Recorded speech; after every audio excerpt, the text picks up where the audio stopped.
ಕೆಲವೇ ಕ್ಷಣಗಳಲ್ಲಿ ರೇವಣ್ಣ ಅವರ ಜಾಮೀನು ಭವಿಷ್ಯ ನಿರ್ಧಾರವಾಗಲಿದೆ. ಇನ್ನೇನು ಕೆಲವೇ ಹೊತ್ತುಗಳಲ್ಲಿ ಜಾಮೀನು ಅರ್ಜಿ ವಿಚಾರಣೆಗೆ ಬರುತ್ತೆ. ಮಾಜಿ ಸಚಿವ ರೇವಣ್ಣಗೆ ಜೈಲಾಗುತ್ತಾ, ಬೇಲ್ ಸಿಗುತ್ತಾ ಅನ್ನೋ ಪ್ರಶ್ನೆ. ಕೆಲವೇ ಹೊತ್ತಿನಲ್ಲಿ ಜಾಮೀನು ಅರ್ಜಿ ಭವಿಷ್ಯ ಏನು ಅನ್ನೋದು ನಿರ್ಧಾರವಾಗುತ್ತೆ.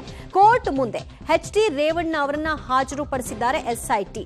ಮೊದಲು ಜಾಮೀನು ಅರ್ಜಿ ವಿಚಾರಣೆಯನ್ನ ಕೈಗೆತ್ತಿಕೊಳ್ಳಲಾಗುತ್ತೆ. ಬಳಿಕ ಕಸ್ಟಡಿಗೆ ಪಡೆಯುವ ಬಗ್ಗೆ ಆದೇಶವನ್ನ ಕೊಡಲಿರುವಂತಹ ಕೋರ್ಟ್ ಮತ್ತೆ ಕಸ್ಟಡಿಗೆ ಕೇಳಬಹುದಾದ ಸಾಧ್ಯತೆ ಇದೆ. ಎಸ್ಐಟಿ ಟೀಮ್ ಅವಧಿ ಮುಗಿದಿದೆ. 4 ದಿನಗಳ ಒಂದು ಅವಧಿಯನ್ನ ಕೊಡಲಾಗಿತ್ತು ಪೊಲೀಸ್ ಕಸ್ಟಡಿಗೆ.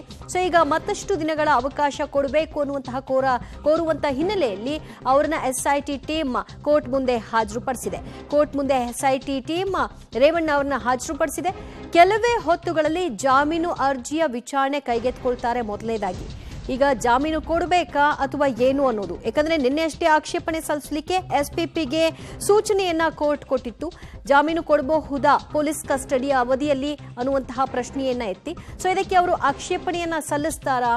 ಆಕ್ಷೇಪಣೆಯನ್ನ ಸಲ್ಲಿಸಿದ್ರೆ ಅದಕ್ಕೆ ಯಾವ ರೀತಿಯಾದಂತಹ ವಾದವನ್ನ ಮಾಡಲಾಗುತ್ತೆ, ಯಾವ ಕಾರಣಕ್ಕಾಗಿ ಅವರಿಗೆ ಜಾಮೀನು ಕೊಡಕೂಡದು ಅನ್ನುವಂತಹ ಒಂದು ಒತ್ತಾಯವನ್ನ ಮಾಡಲಾಗುತ್ತೆ.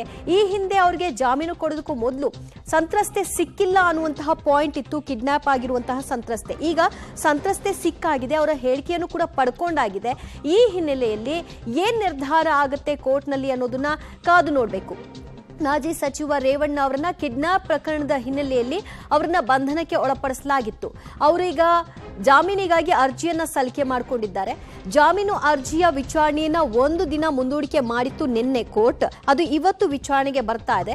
ಸೊ ಇವತ್ತಿನ ವಿಚಾರಣೆಯಲ್ಲಿ ಎಸ್ಪಿಪಿ ಯಾವ ರೀತಿಯಾಗಿ ಇದಕ್ಕೆ ಆಕ್ಷೇಪಣೆಯನ್ನ ಸಲ್ಲಿಸ್ತಾರೆ ಅನ್ನೋದು ಬಹಳ ಕುತೂಹಲ ಮೂಡಿಸ್ತಾ ಇದೆ. ಸೇಮ್ ಟೈಮ್ ರೇವಣ್ಣ ಪರ ವಕೀಲರು ಕೂಡ ಯಾವ ಕಾರಣಕ್ಕಾಗಿ ಅವರಿಗೆ ಜಾಮೀನನ್ನ ಕೊಡಬೇಕು ಅನ್ನುವಂತಹ ವಾದವನ್ನ ಇಡಲಿದ್ದಾರೆ.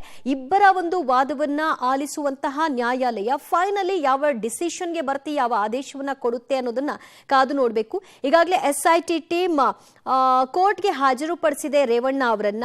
ಹೆಚ್ಚುವರಿಯಾಗಿ ಪೊಲೀಸ್ ಕಸ್ಟಡಿಗೆ ಕೊಡಬೇಕು ಅನ್ನುವಂತಹ ಬೇಡಿಕೆಯನ್ನ, ಮನವಿಯನ್ನ ಇಡುವಂತಹ ಸಾಧ್ಯತೆಯೇ ಹೆಚ್ಚಿದೆ.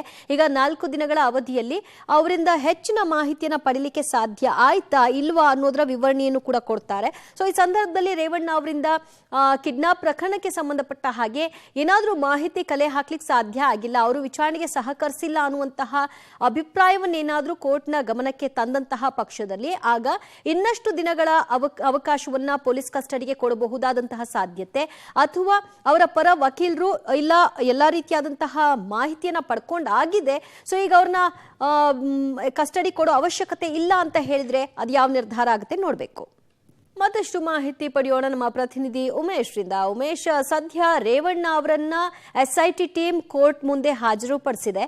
ಮಗದೊಂದು ಕಡೆಯಲ್ಲಿ ಅವರ ಜಾಮೀನು ಅರ್ಜಿಯ ವಿಚಾರಣೆ ಕೂಡ ಕೈಗೆತ್ತಿಕೊಳ್ಳಲಾಗಿದೆ. ಸೊ ಮೊದಲೇದಾಗಿ ಜಾಮೀನು ಅರ್ಜಿಯ ವಿಚಾರಣೆ ಬರ್ತಾ ಇರುವಂತಹ ಈ ಸಂದರ್ಭದಲ್ಲಿ ಆಕ್ಷೇಪಣೆ ಯಾವ ರೀತಿ ವ್ಯಕ್ತವಾಗ್ತಾ ಇದೆ? ದಿವ್ಯಜ್ಯೋತಿ, ಇನ್ನೇನು ಕೆಲವೇ ಕ್ಷಣಗಳಲ್ಲಿ ಜಾಮೀನು ಅರ್ಜಿ ವಿಚಾರಣೆಯ ವಾದ ಪ್ರತಿವಾದ ನಡೀತಾ ಇರುವಂಥದ್ದು. ಅದಕ್ಕೆ ಸಂಬಂಧಪಟ್ಟಂತೆ ನಿನ್ನೆ ಕೋರ್ಟ್ ನೀಡಿತ್ತು ಅಂದರೆ ಎಸ್ಐಟಿ ಪರ ವಕೀಲರಿಗೆ ಆಕ್ಷೇಪಣೆ ಇದ್ದರೆ ಸಲ್ಲಿಸಿ ಅಂತ ಹೇಳಿತ್ತು. ಮತ್ತು ರೇವಣ್ಣ ಪರ ವಕೀಲರು ಅಷ್ಟೇ ಈಗಾಗಲೇ ಈ ಪ್ರಕರಣದಲ್ಲಿ ಅವರ ಕೈವಾಡ ಇಲ್ಲ, ಈಗಾಗಲೇ ಸಂತ್ರಸ್ತೆ ಪತ್ತೆ ಆಗಿದ್ದಾರೆ, ಹಾಗಾಗಿ ಜಾಮೀನು ಕೊಡಬೇಕು ಅಂತ ಕೂಡ ವಾದ ಮಾಡಿದರು. ಹಾಗಾಗಿ ಈ ಎರಡು ವಾದ ಪ್ರತಿವಾದ ಕೂಡ ಒಂದು ಕಡೆಯಲ್ಲಿ ನಡೀತಾ ಇರುವಂಥದ್ದು. ಅದು ಮುಗಿದ ನಂತರದಲ್ಲಿ ಇವತ್ತು 4 ದಿನಗಳ ಕಾಲ ಏನು ಕಸ್ಟಡಿಗೆ ಪಡ್ಕೊಂಡಿದ್ರು ಎಸ್ಐಟಿ, ಅದು ಕೂಡ ಮುಕ್ತಾಯವಾಗಿರುವಂಥದ್ದು. ಆ ನಿಟ್ಟಿನಲ್ಲಿ ಎಸ್ಐಟಿ ಅಧಿಕಾರಿಗಳು ಕೂಡ ಮತ್ತಷ್ಟು ತನಿಖೆ ಬಾಕಿ ಇರುವ ಕಾರಣಕ್ಕಾಗಿ ಅವರನ್ನು ಮತ್ತೆ ಕಸ್ಟಡಿಗೆ ಕೇಳುವ ಸಾಧ್ಯತೆ ಹೆಚ್ಚಾಗಿರುವಂಥದ್ದು.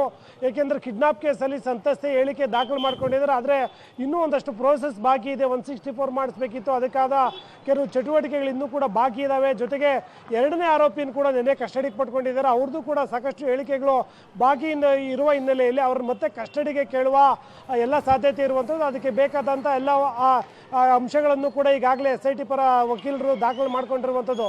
ಅದರಲ್ಲಿ ಪ್ರಮುಖವಾಗಿ ಏನು ರೇವಣ್ಣ ಸರಿಯಾಗಿ ತನಿಖೆಗೆ ಸ್ಪಂದಿಸ್ತಾ ಇಲ್ಲ, ಅನಾರೋಗ್ಯದ ನೆಪ ಹೇಳ್ತಾ ಇದ್ದಾರೆ, ಕೆಲವೊಂದಕ್ಕೆ ಸ್ವಇಚ್ಛೆ ಹೇಳಿಕೆಗೆ ಸಹಿ ಆಗ್ತಾ ಇಲ್ಲ, ಜೊತೆಗೆ ಈ ಅಧಿಕಾರಿಗಳ ಮೇಲೆ ಗರಂ ಆಗ್ತಿದ್ದಾರೆ ಅನ್ನೋ ಆರೋಪಗಳು ಕೂಡ ಕೇಳಿ ಬಂದಿದ್ದು. ಎಲ್ಲವನ್ನು ಕೂಡ ಕೋರ್ಟ್ ಮುಂದೆ SIT ಅಧಿಕಾರಿಗಳು ಇಡ್ತಾರೆ. ಅದ್ರ ಜೊತೆಗೆ ರೇವಣ್ಣ ಪರ ವಕೀಲರು ಕೂಡ ಅವ್ರಿಗೆ ಅನಾರೋಗ್ಯ ಇದೆ ಅನ್ನೋದನ್ನ ಮೆನ್ಷನ್ ಮಾಡಿ, ಜೊತೆಗೆ ಈ ಸಂತ್ರಸ್ತ ಮಹಿಳೆ ಈಗಾಗಲೇ ಪತ್ತೆ ಆಗಿದ್ದಾರೆ, ಅದರಲ್ಲೂ ಕೂಡ ಕೇಸಲ್ಲಿ ಇವ್ರದ್ದು ಯಾವುದೇ ಏನು ಪಾಲು ಇರೋ ಕೇಸಲ್ಲಿ ಇವ್ರದ್ದು ಕೈವಾಡ ಇಲ್ಲ ಅನ್ನೋ ನಿಟ್ಟಿನಲ್ಲಿ ಅವರು ಕೂಡ ವಾದ ಮಾಡ್ತಾರೆ. ಹಾಗಾಗಿ ಆ ವಾದ ಪ್ರತಿವಾದ ಮುಗಿದ ನಂತರದಲ್ಲಿ ಬಹುತೇಕ ಜಾಮೀನು ಸಂಪರ್ಕದಲ್ಲಿರಿ.